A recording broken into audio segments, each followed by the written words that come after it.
ನಾಗಮೋಹನ್ ದಾಸ್ ವರದಿ ಜಾರಿಗೆ ಸರ್ಕಾರ ವಿಳಂಬ, ದಲಿತ ಸಮುದಾಯಗಳಲ್ಲಿ ಗೊಂದಲ ಸೃಷ್ಟಿ ಹೀಗಂತ ಅರಕಲವಾಡಿ ನಾಗೇಂದ್ರ ಆರೋಪ ಮಾಡಿದ್ರು.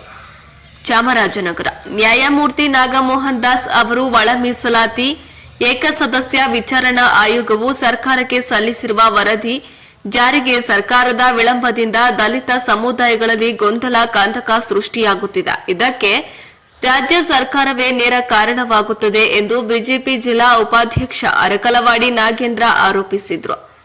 ನಗರದ ಜಿಲ್ಲಾ ಕಾರ್ಯನಿರತ ಪತ್ರಕರ್ತರ ಭವನದಲ್ಲಿ ಕರೆದಿದ್ದ ಪತ್ರಿಕಾಗೋಷ್ಠಿಯಲ್ಲಿ ಮಾತನಾಡಿದ ಅವರು, ನ್ಯಾಯಮೂರ್ತಿ ನಾಗಮೋಹನ್ ದಾಸ್ ಅವರು ಒಳ ಮೀಸಲಾತಿ ಏಕಸದಸ್ಯ ವಿಚಾರಣಾ ಆಯೋಗದ ವರದಿ ವೈಜ್ಞಾನಿಕವಾಗಿದ್ದು, ಆದ್ದರಿಂದ ಯಥಾವತ್ತಾಗಿ ವರದಿಯನ್ನ ಕೂಡಲೇ ಜಾರಿಗೊಳಿಸಬೇಕೆಂದು ಒತ್ತಾಯಿಸಿದರು. ಆಗಸ್ಟ್ 16ರಂದು ಸಚಿವ ಸಂಪುಟ ಸಭೆ ನಡೆಸಿ ವರದಿಯನ್ನ ಮಂಡಿಸಬೇಕಿತ್ತು. ಆದರೆ ಕಾರಣಾಂತರಗಳಿಂದ ಸಭೆಯನ್ನ ಆಗಸ್ಟ್ 19ಕ್ಕೆ ನಡೆಸಲಾಗುತ್ತದೆ.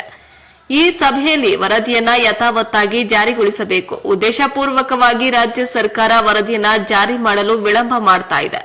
ಈ ಮೂಲಕ ಪರಿಶಿಷ್ಟ ಜಾತಿಗಳಲ್ಲಿ ಅನುಮಾನ ಮೂಡಿಸಲು ಯತ್ನಿಸುತ್ತಿದೆ ಎಂದು ದೂರಿದ್ರು.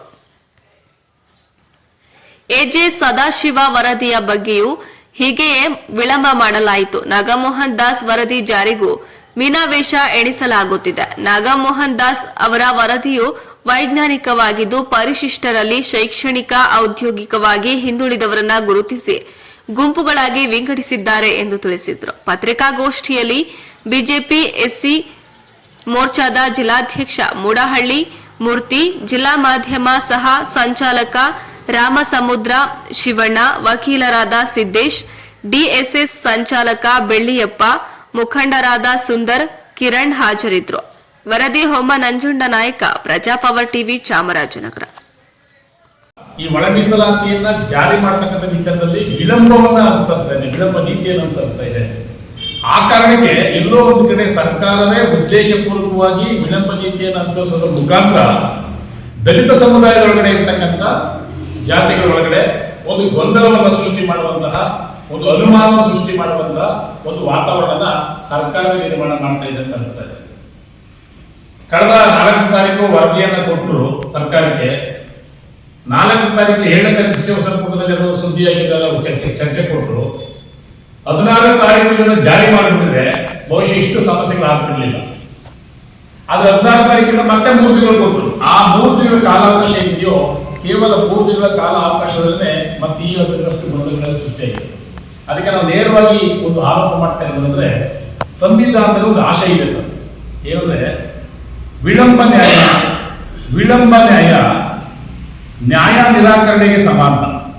ಸಂವಿಧಾನದ ಆಶಯ ವಿಳಂಬ ನ್ಯಾಯ ಕೊಡುವಂತದ್ದು ವಿಳಂಬ ಮಾಡೋದಿದೆಯಲ್ಲ, ಅದು ನ್ಯಾಯವನ್ನೇ ನಿರಾಕರಣೆ ಮಾಡಲಿಕ್ಕೆ ಸಮ ಅಂತ ಹೇಳಿ ದಯವಿಟ್ಟು ಅದನ್ನ ಸಾಧ್ಯ ತಮ್ಮ ಇದರಲ್ಲಿ ಹಾಕಬೇಕು. ಅದನ್ನು ಸಂವಿಧಾನದ ಇರೋದು ಮೂಲ ಆಶಯ, ಕಾನ್ಸ್ಟಿಟ್ಯೂಷನ್ ಆಶಯ ವಿಳಂಬ ನ್ಯಾಯ ನಿರಾಕರಣೆಗೆ ಸಮ ಅಂತ ಹೇಳಿ.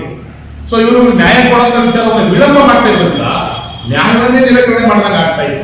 ನಮ್ಮೊಳಗಡೆ ಅಷ್ಟು ಗೊಂದಲಗಳು ಸೃಷ್ಟಿಯಾಗಿ, ಒಬ್ಬರಿಗೊಬ್ಬರು ಅನುಮಾನದಿಂದ ನೋಡೋಂಥ ಸೃಷ್ಟಿಯಾಗಿ ಇವತ್ತು ಅವರು ವಿಳಂಬ ಆಗ್ತಾ ಇರೋದ್ರಿಂದ ಎಲ್ಲೋ ಒಂದ್ ಕಡೆ ಒಂದು ನ್ಯಾಯವನ್ನೇ ನಿರಾಕರಣೆ ಮಾಡಿದಾಗ ಆಗ್ತಾ ಇದೆ.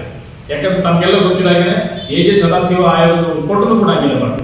ಎಜೆ ಸದಾಶಿವ ಆಯೋಗವು ಸಂಪೂರ್ಣ ವರದಿಯನ್ನು ಕೊಟ್ಟಿದ್ದಾಗಲೂ ಕೂಡ 13ರಿಂದ 18 ತನಕ ಸಿದ್ದರಾಮಯ್ಯ ಕಾಂಗ್ರೆಸ್ ಸರ್ಕಾರ ಇದ್ದು ಅದನ್ನು ಚರ್ಚೆಗೂ ಕೂಡ ಬಿಡದೇನೆ, ಆ ವರದಿಯನ್ನು ಒಪ್ಪಿಕೊಳ್ಳದೇನೆ, ಅದು ಹಾಗೇನೆ ಜೀವಂತವಾಗಿ ಇಟ್ಟಂತ ಕಾರಣಕ್ಕೆ ಸುಮಾರು 5 ವರ್ಷಗಳ ಕಾಲ ನಿರಂತರವಾಗಿ ಗೊಂದಲಗಳು, ಅನುಮಾನಗಳು, ಹೋರಾಟಗಳು ನಡೆಕೊಂಡು ಮತ್ತೆ ಎಲ್ಲೋ ಒಂದು ಕಡೆ ನಾಗಮೋಹನ್ ದಾಸ್ ಅವರ ವರದಿ ಎಷ್ಟು ವೈಜ್ಞಾನಿಕವಾಗಿದೆ ಅಂದ್ರೆ ಸರ್, ನಾನು ಹೇಳ್ತೇನೆ, ಇದರಲ್ಲಿ ಒಳ ಮೀಸಲಾತಿಯನ್ನ ಜಾರಿ ಮಾಡಲಿಕ್ಕೆ ಆಯಾ ರಾಜ್ಯ ಸರ್ಕಾರಗಳಿಗೆ ಅಧಿಕಾರ ಇದೆ ಅಂತ ಹೇಳಿ ಸುಪ್ರೀಂ ಕೋರ್ಟ್ ತೀರ್ಪು ಕೊಡುವ ಸಂದರ್ಭಕ್ಕೆ ಒಂದು ಎಚ್ಚರಿಕೆಯನ್ನು ಕೂಡ ಕೊಟ್ಟಿದೆ. ನೀವು ಒಳ ಮೀಸಲಾತಿಯನ್ನ ಜಾರಿ ಮಾಡಬೇಕಾದ್ರೆ ಯಾವುದೋ ಒಂದು ಸರ್ಕಾರದ ಅನುಕೂಲ ಆಗಲಿ ಅಂತ ಆಗಲಿ, ಯಾವುದೋ ಒಂದು ಪಕ್ಷಕ್ಕೆ ಅನುಕೂಲ ಆಗಲಿ ಅಂತ ಹೇಳಿ ನಿಮ್ಗೆ ಇಷ್ಟ ಬಂದಾಗೆ ಒಂದು ಒಳ ಮೀಸಲಾತಿಯನ್ನ ಜಾರಿ ಮಾಡಬಾರದು. ಆ ಪರಿಶಿಷ್ಟ ಜಾತಿಗಳ ಒಳಗಡೆ ಬರುವಂತಹ ಉಪಜಾತಿಗಳು ಸಾಮಾಜಿಕವಾಗಿ, ಶೈಕ್ಷಣಿಕವಾಗಿ ಮತ್ತು ಔದ್ಯೋಗಿಕವಾಗಿ ಈ 3 ಕ್ಷೇತ್ರದಲ್ಲೂ ಕೂಡ ಹಿಂದುಳಿಯುವಿಕೆಯನ್ನ ಗುರುತಿಸಿ, ಅಂದ್ರೆ ಆ ದತ್ತಾಂಶವನ್ನ ಕಲೆಕ್ಟ್ ಮಾಡಿ ಅವರು ಪರಿಶಿಷ್ಟ ಜಾತಿ ಏರಿಯಲ್ಲಿ ಉಳ್ಕೊಂಡಿರೋದ್ರಿಂದ ಆ ಜನರು ಕೂಡ ಒಂದು ಗುಂಪನ್ನ ಮಾಡಿ ಅವರು ಕೂಡ 1% ಮೀಸಲಿಟ್ಟಿದ್ದಾರೆ.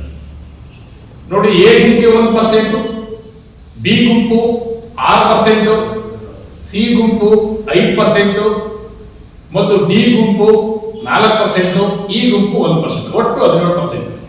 ಒಟ್ಟಾರೆ ಕರ್ನಾಟಕದಲ್ಲಿ 17% ಮೀಸಲಾತಿ ಜಾರಿಯಲ್ಲಿದೆ. ಕಳೆದ ಬೊಮ್ಮಾಯಿ ಅವರ ಸರ್ಕಾರದೊಳಗಡೆ 15% ಇದ್ದಂತ ಮೀಸಲಾತಿಯನ್ನ 17% ಗೆಲ್ಲಿಸಿದಂಥದ್ದು.